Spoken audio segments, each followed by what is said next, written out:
톰은 대학생이었습니다. 그는 생계를 위해 여가 시간에 배달기사로 일했습니다. 어느 날 그는 겉보기에는 버려진 것처럼 보이는 실험실에 신비한 블랙박스를 배달하는 일을 맡았습니다. 시내에 있는 사무실 건물에서 그 상자를 픽업했습니다.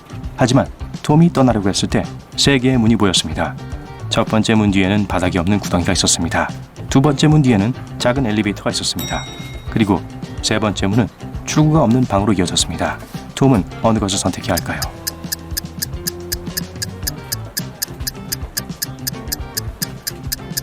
두 번째 문이 괜찮겠네요. 톰은 밀폐된 공간을 두려워할 수도 있겠지만 여전히 거리로 나와 탈출할 수 있습니다. 톰은 가까스로 탈출해서 가능한 한 빨리 상자를 배달하기로 했습니다.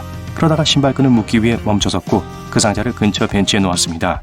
하지만 신발끈을 다 묶었을 때 그는 상자가 사라졌다는 것을 알아차렸습니다.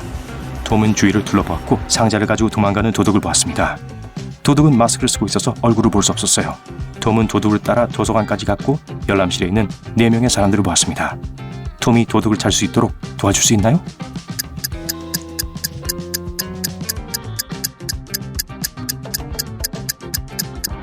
이 여자예요. 도둑의 손에는 흉터가 있었습니다. 톰은 그 여자에게 상자를 돌려달라고 했습니다. 여자가 말했습니다.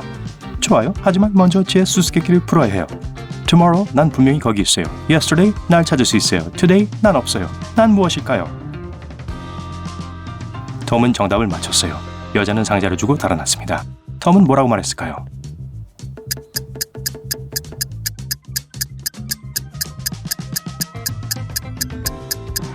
정답은 글자 R입니다. 톰은 매우 배가 고팠습니다. 그래서 근처의 커피숍에서 먹을 걸 사기로 했습니다. 커피숍의 이름은 7개의 등이었지만 밖에는 5개의 등만 걸려 있었어요. 이 커피숍의 주인인 셸리는 이 사실을 알고 있었고 쉽게 고칠 수 있었지만 고치지 않았어요. 왜죠?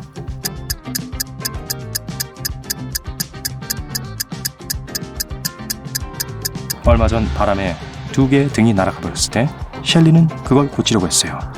하지만 그러기 전에 점점 더 많은 사람들이 카페에 들어오기 시작했다는 걸 알아챘습니다. 사람들은 모두 셸리에게 등 2개가 없어졌다고 말하려고 들어왔어요. 그러고 나서 보통 다들 커피 한 잔을 마시곤 했습니다. 톰은 샌드위치를 사서 테이블 위에 놓고 손을 씻기 위해 화장실에 갔습니다. 그가 돌아왔을 때 테이블 옆에 서 있는 3명의 사람을 봤습니다. 그리고 샌드위치는 사라졌어요. 누가 톰의 음식을 먹었는지 추측할 수 있나요?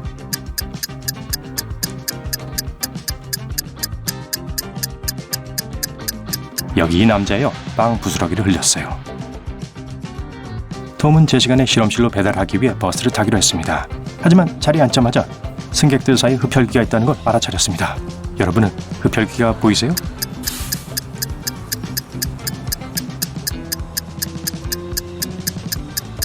이 여자예요. 햇빛으로부터 민감한 피부를 감추기 위해 오버사이즈 후드티를 입고 있습니다. 그렇다고 해서 그 여자가 꼭 흡혈귀라는 뜻은 아니죠. 하지만 그림자가 없다는 건 100% 확실한 증거입니다. 톰은 버스 요금을 내려고 하다가 커피숍에 지갑을 두고 왔다는 걸 깨달았어요. 운 좋게도 운전사는 만약 내 수수께끼를 풀면 경찰을 부르지 않겠어요? 라고 말했습니다. 톰은 이 거래에 동의하고 수수께끼를 주의 깊게 들었습니다.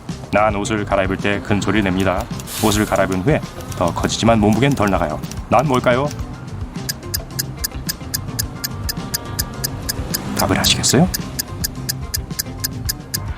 팝콘이에요. 톰은 지갑을 되찾기 위해 커피숍으로 돌아왔습니다. 바리스타인 조 씨는 지갑을 본 적이 없다고 주장했습니다.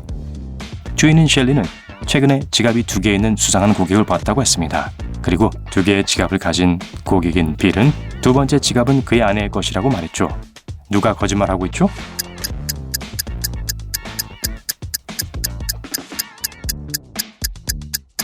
바리스타입니다. 그의 발을 보세요. 톰의 지갑 위에 서 있어요. 셸리와 조 씨는 경찰을 끌어들이고 싶지 않았고 톰은 게임을 하자고 제안했습니다. 그는 바리스타에게 말했습니다. 내 수수께끼를 풀면 경찰을 부르지 않을게요.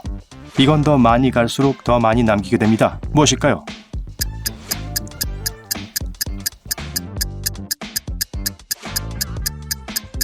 불행하게도 바리스타는 정답을 알아내지 못하고 감옥에 갔습니다.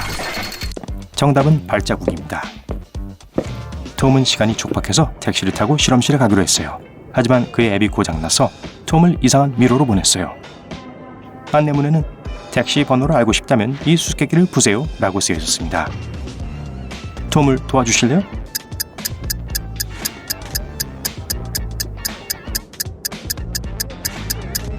이 미로를 처음부터 끝까지 통과하면 517이 나옵니다. 톰은 택시를 발견하고 길을 떠났습니다.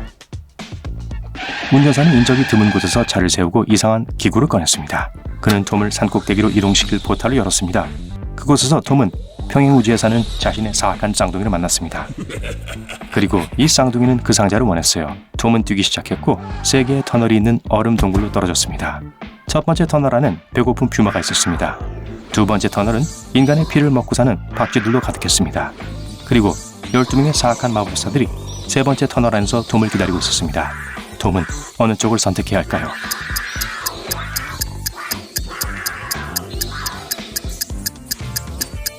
두 번째예요. 박쥐들은 낮이기 때문에 자고 있습니다. 톰은 숲속의 작은 마을에 도착해서 오두막으로 숨었습니다. 하지만 그때 매우 소름 끼치는 무언가를 알아차리고 즉시 그 마을에서 도망쳤습니다. 톰은 무엇을 봤을까요?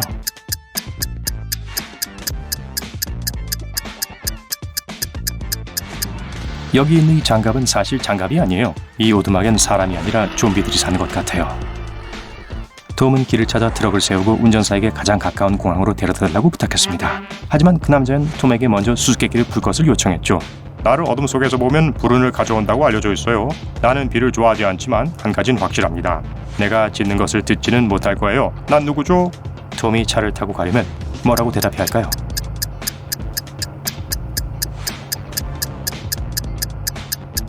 검은 고양이. 공항에서 톰은 뉴욕으로 돌아가는 비행기표를 사려고 했습니다. 하지만 충분한 돈이 없었어요. 갑자기 유명한 블로거이자 인플루언서인 릴리가 톰을 비즈니스 클래스 라운지로 초대했습니다. 그녀는 친구들과 생일을 축하하고 있었어요. 불행하게도 그들의 마법 칼은 3번만 자를 수 있었습니다. 그들은 케이크를 8조각으로 나누는 방법을 알아내지 못했어요. 여러분은 할 수 있나요?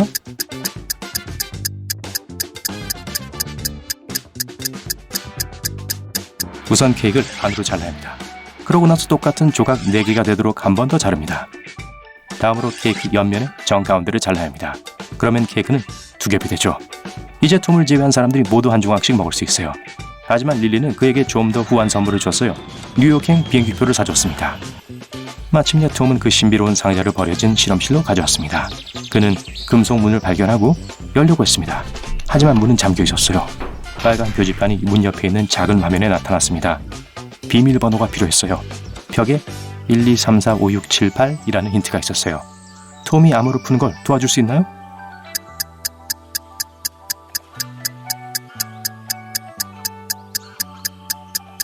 열일곱 개의 빈칸이 있어요. 번호를 크게 읽으면 알 수 있을 거예요. 숫자 1을 입력한 다음 4를 3번, 숫자 6을 5번, 그 후 8을 7번 입력합니다. 짜잔, 불빛이 녹색으로 바뀌었고 톰은 방으로 들어갔습니다. 한 과학자가 실험실 안에서 톰을 맞이했어요. 그는 톰이 안으로 들어오자마자 모든 문을 잠궜습니다. 그는 톰에게 말했죠. 내가 배달이 제대로 되었는지 확인하기 전엔 아무데도 못 가요. 하지만 그 상자는 비어 있었어요. 그 과학자는 화가 나서 톰에게 탈출하려면 3가지 위험한 선택 중 하나를 고르라고 했습니다. 첫 번째 문 뒤엔 바닥이 젖어 있고 전선이 걸려있는 방이 있었습니다. 굶주린 괴물들이 두 번째 문 뒤에서 기다리고 있었고요. 세 번째 문 뒤엔 우주로 통하는 포털이 있었습니다. 톰은 살아남기 위해 어떤 문을 선택해야 할까요?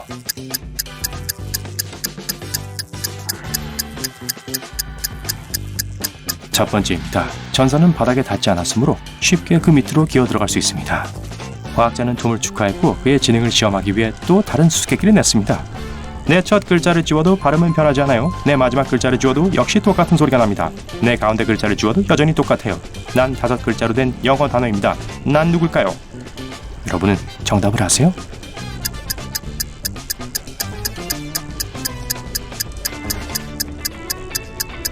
MT. 과학자는 만족했고 자신이 불멸약을 발명했다고 고백했습니다. 톰이 올바른 상자를 고르는데 성공하면 그걸 주겠다고 약속했어요. 3개의 상자가 있었는데 그중 한 상자에만 알약이 들어있었어요. 각각의 상자엔 문장이 적혀있지만 오직 1개의 문장만이 참입니다. 톰이 알약이 어디 있는지 알 수 있도록 도와주실래요?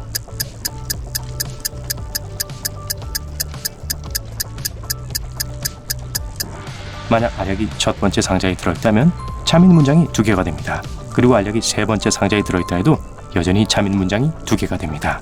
하지만 우리가 찾는 건 참인 문장이 1개뿐인 상황이니까 알약은 2번째 상자 안에만 있을 수 있습니다. 톰은 상자를 열고 4개의 알약을 보았습니다. 그중 2개는 빨간색이고 2개는 파란색이었습니다.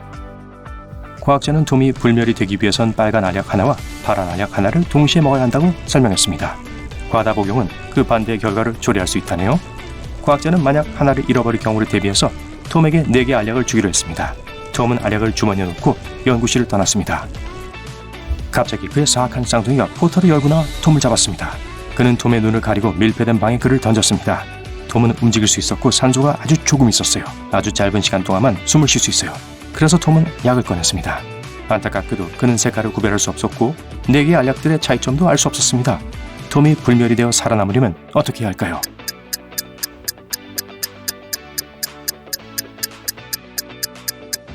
톰은 알약을 모두 반으로 잘라서 각각의 알약의 절반을 먹어야 합니다.